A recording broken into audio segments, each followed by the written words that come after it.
This is Rico on your radio, and this is another episode of Rico's Raza Report, sponsored by our good friends at ELG Accident Attorneys. My guy Sergio here, awesome dude. Hit him up for anything you need, 623-877-3600. Today I have Petra Fimbres of the Latina Strong Foundation and of multiple businesses I'm learning that she also has started and is continuing to grow here in the Latino community in the Valley. How are you, Petra? Good morning. Thank you for your time. Thank you for the hat. You're So welcome.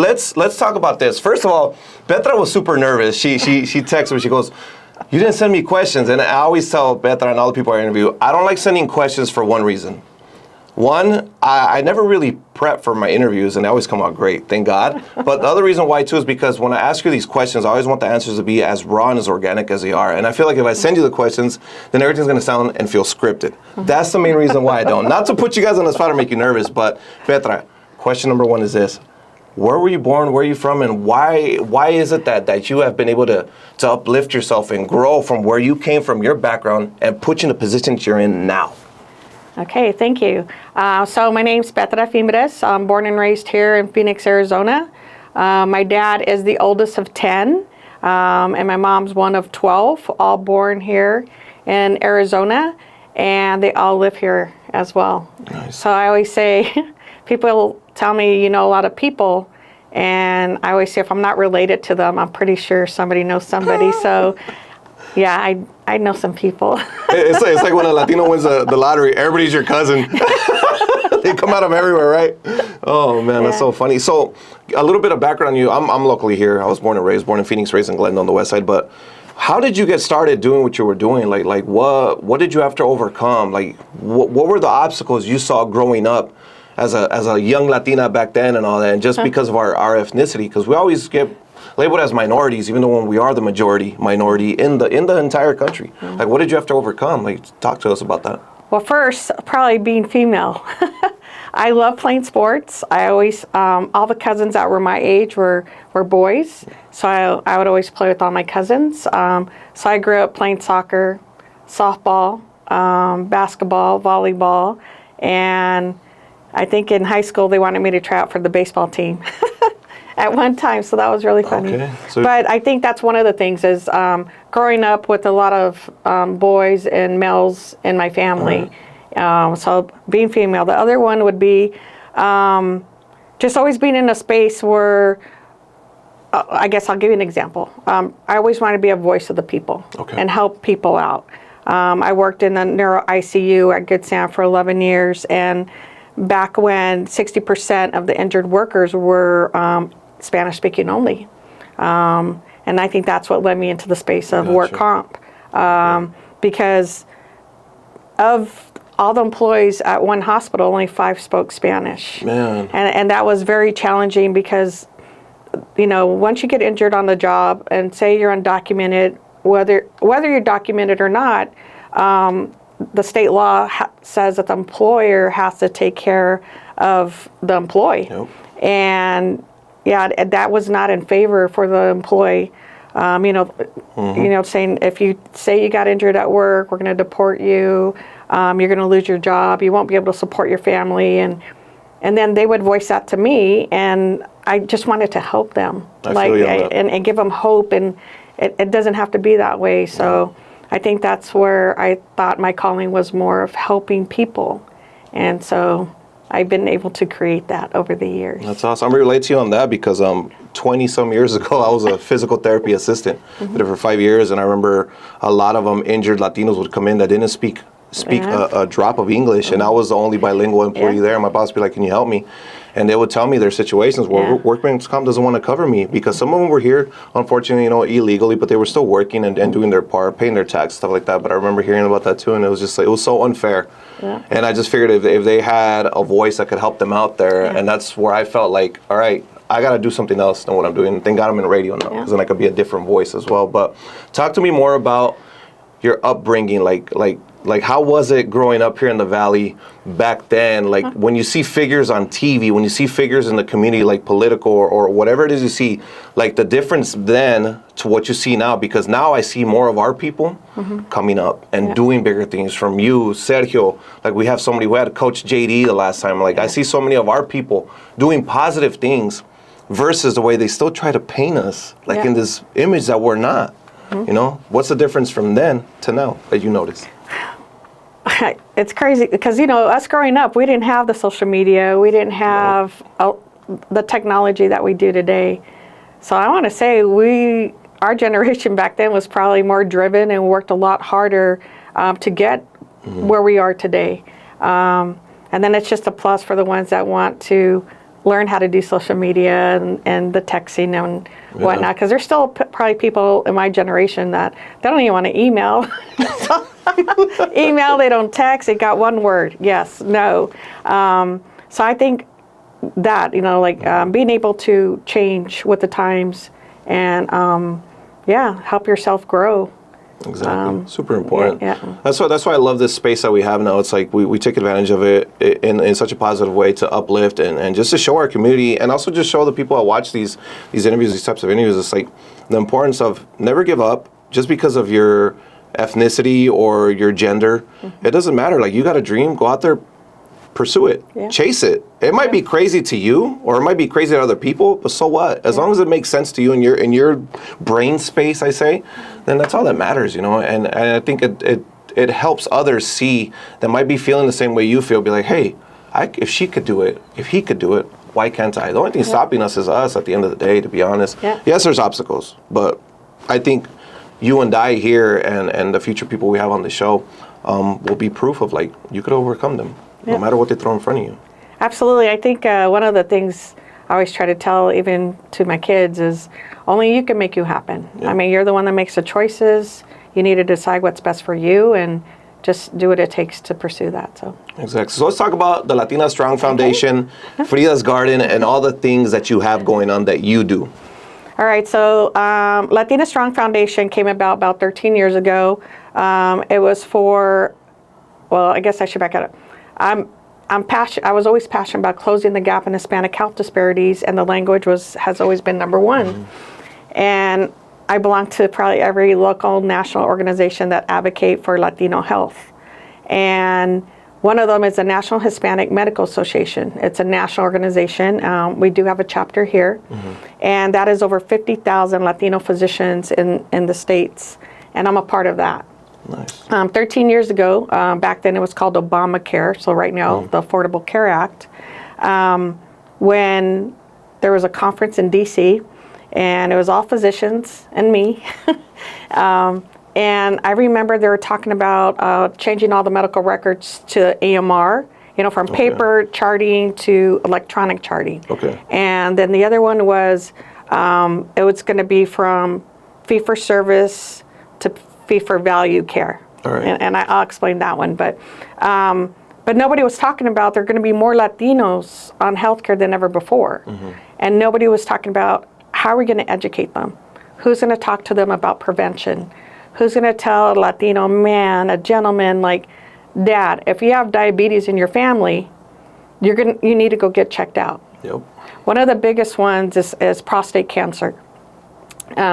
Prostate cancer is high in the Latino population, and I have personal experience of that in our family, and it's really important. I mean, I think it's tough because Latinos are reluctant to go see a doctor unless they're deathly ill, because they don't want to be told what to eat, how to eat, when to eat, so when to exercise, and they don't want to be told what to do. So it was a little challenge, but we always say, like, a healthy lifestyle starts at home. So me and a couple friends got together and we thought, hey, well, why don't we form an organization called Latina Strong? I mean, what Latina wouldn't want to be Latina Strong? And then after that, I would say in 2019, right before the pandemic, we launched the men's board, because there's a lot of Latinos that said, why isn't it Latino Strong instead of Latina Strong? And then they also said, what Latino wouldn't want the women in his life to live their optimal being, body, mind, and spirit? We're here to empower the women to live a healthier lifestyle for themselves and their families. That's awesome. That's awesome. And it's very true. It's very true what you say. Backtracking a little bit what you said about us Latinos and men. We never want to go. It's like the George Lopez joke. I don't want to go to the doctor because they're going to tell me something's wrong with me. You know what I mean? And it's that fear. But now it's like, I pay for my health insurance for the family. I'm like, no, go get checked. Like every year, do a physical just to find out where you're at and what you're doing. And I have diabetes runs in my family, high blood pressure, heart problems at an early age. My grandfather passed away at 43. I'm 42. So, so we stay on top of those. And I always tell my kids, and I've emphasized and I drill it into them, exercise for movement, not for vanity. You're gonna look good as long as you keep exercising and stay consistent. Your body's gonna look good, trust me. But exercise for movement, because I tell my daughters, and my daughter, thank God, she's in college, NAU. She's pursuing to be a physical therapist, and she wants to go for her doctorate. And I'm glad she's doing it. And I'm like, you gotta look at the importance. I'm like, if you want to be and feel and be active later on in life and feel like youthful still, invest in your bodies now. Just with movement. Don't exercise yoked out. I mean, if you want to, go ahead. But just think of movement. Think of movement and, Tai Chi, things like that. But and that's something that I think in our community as Latinos, because we love to eat. I think we make the best food, which doesn't help, because like I said, we love to eat. I love to eat. But it's that taboo, like, oh, ir al doctor, no quiero, I don't want to. I'm like, it's the machismo. Yeah. It's the machismo effect in men in the Latino community, I think, and it's so bad. It's such a whammy for us, but it's so true. It's just it's important. Now talk to me about Frida's garden, because I'm curious about this. I'm thinking when I hear Frida's garden, I'm thinking obviously of the painter, and I'm thinking of a garden. It's both. It's both. Okay. Okay. And I would have to say Frida Kahlo has been an inspiration for a lot of artists. One, being female, and two, for being Mexican, right?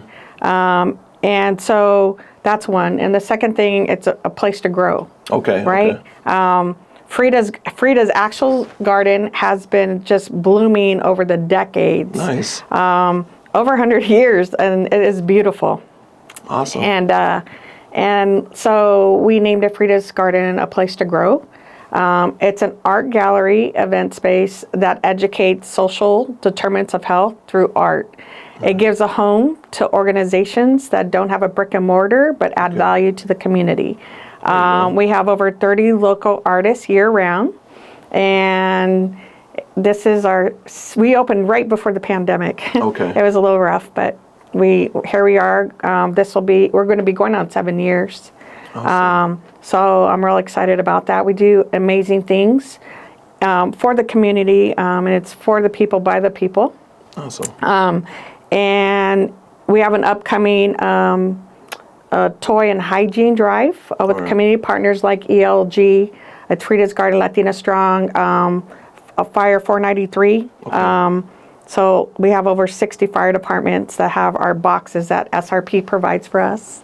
And we put the boxes in all of them, and then we deliver them. Last year, we were so overwhelmed that we gave it to like 12 different organizations. Oh, wow. Like churches or people that on the grassroots level that say, hey, the church, they had a toy drive, but they didn't get too much stuff, right? So we made sure. But when we give things, we want to make sure that we give it to the families that truly need it. And it's not, here's a toy. No, it's like, here's hygiene products, here's socks. Okay. We got some shoes and let's see, socks, shoes, T-shirts for the kids. Mm-hmm. We had a school that the Phoenix Suns also contribute. Okay. And we gave all the kids a basketball and that's cool. And some shoes. Some nice shoes. So it is really exciting. It is a home to the Latina Strong, where we bring, we have a Salud y Arte, where we have a local artist that traces out canvas. Is that where they go paint and have wine and all? Okay, I've seen the videos. So the partnership with Latina Strong is Salud y Arte. Okay. And so that one, it's more about education. So we have a bilingual provider come in and talk about a subject, whether it's diabetes, maybe some foot care, women's health, breast cancer, Alzheimer's, heart health. They come in and they'll talk, and at the same time you get to paint with the local artist. That's cool. So we kind of empower a full circle, right? Okay. From the artists, local business, the community, and a bilingual provider. Yeah, I've seen those videos, and I was like, that looks fun. That looks fun. Now, is that open for anybody to go to? Like anybody? Okay, cool. Now, Yes. let me ask you this. Before we even wrap everything up, I always like asking these questions. All right? I hope you're ready. Now, if you want to answer, it's up to you. It's up to you. But what would Petra now tell a young 13-year-old Petra back in the day? Like, what would you tell her? Like, I don't know. You know, only we know what space we were in mentally at that time, what we were going through, what we were looking at, what the world looked like to us then versus it is now. But what would you tell her, 13-year-old you, if you could go back and talk to her? Well, I think what I instill in my kids today, stay true to your heart. You know, go whatever. I always try to tell if you're not passionate about something, then I guess when it comes to sports. So I'll give you an example. My son likes paintball and he loved baseball. And he goes, I said, you're going to have to pick one because it's not cheap nowadays. No. The club sports and everything. And I was always so against it because when we grew up, we didn't have club sports. You played at school or at the park? Yeah. And I felt like my son was always surrounded with professional athletes that helped him and mentored him. But just tell him, like, whatever you dream to be, put yourself in spaces that will get you there. Surround yourself with people that are smarter or have been there. And so let's see. So if you want to be a doctor and you want to be a cardiologist, find a cardiologist in town. Ask him his story, how he got to and how he overcome certain things. So that way you learn. He's going to be your mentor. And so I would say definitely follow your heart.